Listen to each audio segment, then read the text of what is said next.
Hello বন্ধুরা, সকলে কেমন আছেন?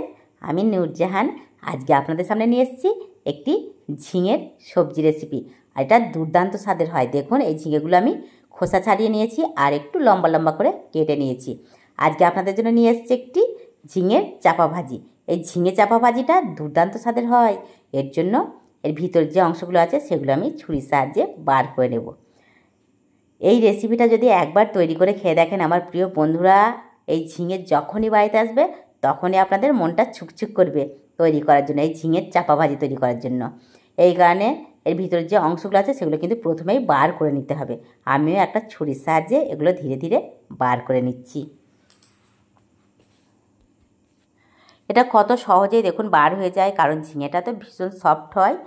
এটা একটু মোটা মোটা রাখতে হবে, খুবই ধীরে ধীরে কাটতে হবে, আর ভিতরের অংশটা খুবই সাবধানে বার করে নিতে হবে। দেখুন আমি কত সহজভাবে এটা ধীরে ধীরে বার করে নিচ্ছি। দুই সাইড দিয়ে আমি ছুরিটা দিয়ে সাবধানে বার করে নেবো। আপনাদের হাতের কাছে যেটা থাকবে সেটা দিয়েই ধীরে ধীরে বার করে নেবেন। আর এর ভিতরে শাঁসগুলো কিন্তু একদমই ফেলে দেওয়া যাবে না, কারণ সবজি শরীরে আমাদের ভীষণ উপকার হয়।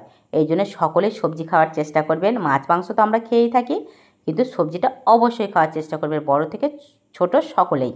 সকলের শরীরের পক্ষে ভীষণ ভীষণ উপকার এই সবজি। এর ভিতর থেকে আমি সবগুলো বার করে নিয়েছি। দেখুন কত সুন্দরভাবে বার হয়ে গেছে। এখন যে এর ভিতরে শাঁসগুলো আমি নিয়েছিলাম সেগুলো হাতের সাহায্যে এইভাবে দোলে দোলে একটু এগুলো ভেঙে দেব। আর এর মধ্যে নিয়েছি একটি পেঁয়াজ। পেঁয়াজগুলো খুবই ছোট্ট ছোট্ট করে কেটে নিয়েছি। ঝিঙের মধ্যে কিন্তু অনেকটা জল থাকে, ঝিঙে তারপর পেঁয়াজ টমেটো, এই জন্য এর মধ্যে কোনো রকম আমি এক্সট্রা জল ব্যবহার করব না। এর মধ্যে কত সুন্দরভাবে এটা তৈরি হয়ে যাবে। দেখুন এর ভিতরের পুরটা এর মধ্যে দিয়ে দিয়েছি আমি টমেটো, এগুলো একদম কুচি কুচি করে কেটে রেখেছিলাম টুকরো টুকরো করে। আর পেঁয়াজ একটি দিয়েছি, কাঁচা মরিচ দেব। অনেক বাচ্চারা আছেন যারা হয়তো কাঁচা মরিচ খেতে পারেন না, তাহলে এই কাঁচা মরিচটা বাদ দিয়ে দেবেন। কিন্তু যে মরিচগুলো একটু কম ঝাল থাকে সেগুলো দেওয়ার চেষ্টা করবেন ছোটদের জন্য। আর বড়রা তো লঙ্কা অবশ্যই খেয়ে দেখবেন লঙ্কা দিয়ে, কারণ এটা লঙ্কা দিলে দারুণ একটা টেস্ট আসে। এর মধ্যে আমি 3টি লঙ্কা দিচ্ছি, আর সেগুলো কিন্তু খুবই ছোট্ট ছোট করে কাটবো, কারণ এগুলো যদি বাচ্চাদের মুখে পড়ে তাহলে কিন্তু সেরকম একটা ঝাল লাগবে না। এর মধ্যে লঙ্কাগুলো আমি কুচি কুচি করে কেটে দিয়ে দিয়েছি। আর দেব এর মধ্যে আমি কিছু উপকরণ দেব, সেগুলো আপনাদের ধীরে ধীরে সবই বলবো। দেখুন আমি এখানে 3 চামচ মতো নিয়ে নিয়েছি পোস্ত, একদম গোটা। এটা কিন্তু বাটা পোস্ত না, একদম গোটা পোস্ত। আর দিয়েছি লঙ্কা, লঙ্কা যে কাশ্মীরি লঙ্কা কালার আনার জন্য সেটা দিয়েছি। আর দিয়েছি জিরে, ধনিয়া, হলুদ। সব কিছু আমি খুবই অল্প পরিমাণে দিয়েছি। আপনারা যে পরিমাণে তৈরি করবেন সেই পরিমাণে দিয়েছি। এই জন্য মশলার পরিমাণটা আমি বলছি না, মানে এটা হাফ চামচেরও কম, খুবই অল্প পরিমাণে মশলা আমি দিয়েছি। আর হলুদটা হচ্ছে সব থেকে কম দিয়েছি। এখন হাতের সাহায্যে এগুলো চেপে চেপে সব একসঙ্গে মাখিয়ে নেব। আর এর মধ্যে কোনো জল ব্যবহার করব না, কারণ পেঁয়াজ টমেটো সব কিছুর মধ্যে অনেক জল থাকে।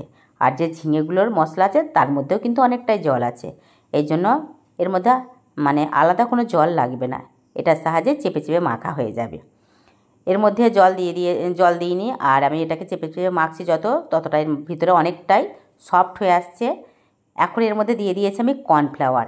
এর মধ্যে আমি 4 চামচ মতো কর্নফ্লাওয়ার দিয়ে দিয়েছি। খুব বেশি এর মধ্যে কর্নফ্লাওয়ার দেওয়া যাবে না, তাহলে এটা শক্ত হয়ে যাবে আর এটা খেতে ভালো লাগবে না। এই জন্য 4 চামচ মতো কর্নফ্লাওয়ার দিয়েছি আমি। আমি যে উপকরণগুলো বলছি যে পরিমাণে, সেই পরিমাণে দেবেন, তাহলে দেখবেন দারুণ লাগবে খেতে। এটাকে ধীরে ধীরে মাখানো হয়ে গেছে, আর দেখে বুঝতেই পারছেন এটা একটা নরম টেলটেলে ভাব আছে, কারণ এটা একদমই বলেছি শক্ত হওয়া যাবে না, তাহলে ভালো লাগবে না। কত সুন্দরভাবে এটা মাখানো হয়ে গেছে। এখন আমি চলে যাব গ্যাস ওভেনের কাছে। এর মধ্যে আমি সব কিছু মশলা দিয়ে দিয়েছি, লবণ, হলুদ, ধনিয়া, কাশ্মীরি লঙ্কার গুঁড়ো, কাঁচামরিচ দিয়েছি, সব কিছু ধীরে ধীরে রেখেছেন। এখন সব মাখানোর পর আমি এটাকে নিয়ে চলে যাব গ্যাস ওভেনের কাছে। আমি কিন্তু এখন ঝিঙের ভিতরেটা দেব না। গ্যাস ওভেনের কাছে চলে এসেছি, আর এর মধ্যে একটা প্যান বসিয়ে দিয়েছি। আমি দিয়ে দিয়েছি রিফাইন অয়েল, আর ঝিঙেগুলো প্রথমে এখানে বসিয়ে দেব। গ্যাসের ফ্লেমটাকে কিন্তু লোতে রাখতে হবে, এটা মিডিয়াম বা হাইয়ে দেওয়া যাবে না, একদমই লোতে রাখতে হবে। আর দেখে বুঝতেই পারছেন যে গ্যাসের ফ্লেমটাকে আমি একদমই লোতে রেখেছি। এখন একটা চামচের সাহায্যে এই যে মশলাগুলো ঝিঙের ভিতরে দিয়ে দেব। আমি যে পুরটা তৈরি করে রেখেছি সেটা ধীরে ধীরে চেপে চেপে এর ভেতর দিয়ে দিচ্ছি। এই ঝিঙের চাপা ভাজিটা কিন্তু দারুণ লাগে, ভীষণই টেস্টিফুল একটা রেসিপি। অবশ্যই তৈরি করবেন আর খেয়ে দেখবেন যে আপনাদের সকলের কেমন লাগে। যদি ভালো লাগে তাহলে লাইক, কমেন্ট আর শেয়ার করতে ভুলবেন না। আমার যে সকল নতুন বন্ধুরা আছেন, যদি নতুন হয়ে থাকেন তাহলে অবশ্যই চ্যানেলটিকে সাবস্ক্রাইব করে পাশে থাকবেন। ধীরে ধীরে আমি এর মধ্যে দেখুন কত সুন্দরভাবে দিয়ে দিচ্ছি। এইভাবে দিতে হবে আর চামচের সাহায্যে হালকা করে চেপে চেপে দিতে হবে, কারণ এর ভিতরে যেন কোনো রকমভাবে ফাঁকা না থাকে, এটা যেন পুরোপুরিভাবে ভরে যায়। আমিও খুবই সাবধানে এটাকে ধীরে ধীরে দিচ্ছি আর গ্যাসের ফ্লেমটাকে লোতে রেখেছি। ঝিঙে তো খুব সহজেই সফট হয়ে যায়, এই কারণে এটা খুবই তাড়াতাড়ি হয়ে যাবে। ওই কারণে গ্যাসের ফ্লেমটাকে লোতে রাখতে হবে যেন ভিতরের পুরটাও খুব সুন্দরভাবে এটা সিদ্ধ হয়, ভাজি হয়, তাহলে খেতেও দুর্দান্ত হবে।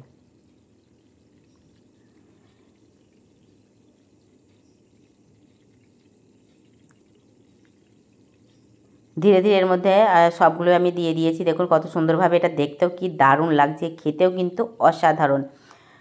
অনেক বন্ধুরা এই সবজি তো খেতে পছন্দ করে না, সকলকেই বলবো অবশ্যই ঝিঙে দিয়ে এইভাবে একবার তৈরি করবেন, ঝিঙের চাপা ভাজি। যদি তৈরি করেন, খেয়ে দেখেন, যখনই ঝিঙে আসবে তখনই কিন্তু আপনারা তৈরি করে এটা খেতে পারবেন। আর আশা করব আপনাদের অনেক অনেক ভালো লাগবে।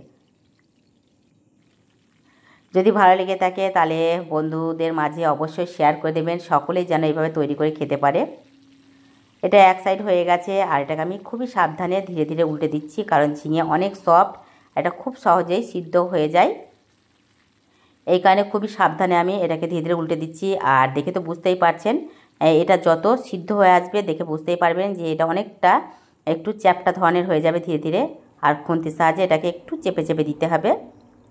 এটাকে খুন্তির সাহায্যে চেপে চেপে দিয়েছি আর অনেকটা এটা একটু চ্যাপ্টা ধরনের হয়ে গেছে।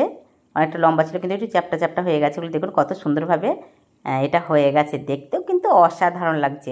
আর যখন এটা ভাত রুটির সঙ্গে খাবেন তখন কিন্তু দারুণ লাগবে। এই কারণে অবশ্যই অবশ্যই তৈরি করুন আর খেয়ে দেখুন এই রেসিপিটা আপনাদের কেমন লাগে। আমার কাছে তো অসাধারণ লাগে। এটা পুরোপুরিভাবে প্রায় হয়ে গেছে ভাজা, আর দারুণ কালারটাও এসছে, অনেক সুন্দরভাবে এটা ভাজি হয়েছে। এখন এই ঝিঙে চাপা ভাজিগুলোকে আমি ধীরে ধীরে তুলে নেব তেল ঝরিয়ে।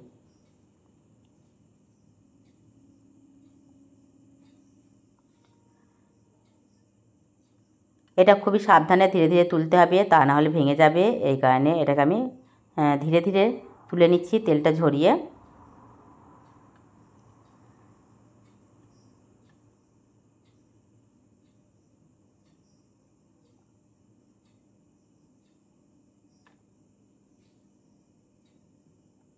ঝিঙেটা অনেকটা সফট, এই জন্য তুলতে একটু অসুবিধা হচ্ছে। ধীরে ধীরে আমি এটার সাহায্যে তুলে নিয়েছি দেখুন। আর পরিবেশন করার জন্য তো পুরো সার্ভ করে নিয়েছি।